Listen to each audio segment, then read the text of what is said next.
Hello મિત્રો, નમસ્કાર। આજે આપણે વાત કરવાના છીએ નારાયણ સરોવર અને નારાયણ સરોવરના એક પરિસરમાં આવેલું વૈષ્ણવ સંપ્રદાયના મંદિરો વિશે। નારાયણ સરોવર છે એ કચ્છ જિલ્લામાં આવેલું છે।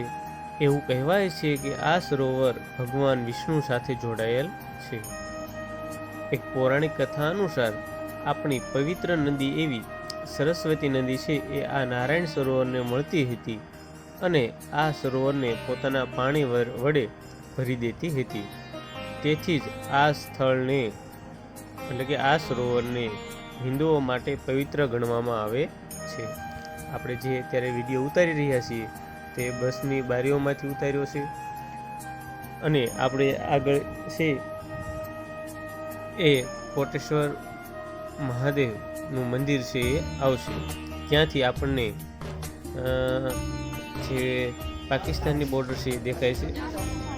અને હવે આપણે આગળ વધી અને નારાયણ સરોવરના પરિસરમાં એક વૈષ્ણવ સંપ્રદાયના શ્રી ત્રિકમજી, લક્ષ્મીનારાયણ, ગોવર્ધનનાથજી, દ્વારકાનાથ, આદિ નારાયણ, રણછોડરાયજી, લક્ષ્મીજીના મંદિરો આવેલા છે, આપ જોઈ શકો છો।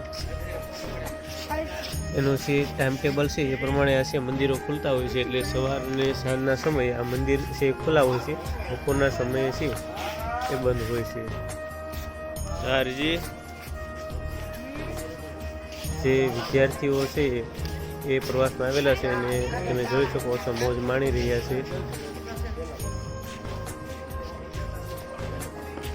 હવે આપણે છે એ ત્રિકમજી લક્ષ્મીનારાયણ મંદિર છે આપણે જોઈ શકીએ છીએ। અહીંયા લોકો છે ફરવા માટે આવે છે। એક પૌરાણિક મંદિર છે, તમે છે દિવાલ પણ જોઈ શકો છો।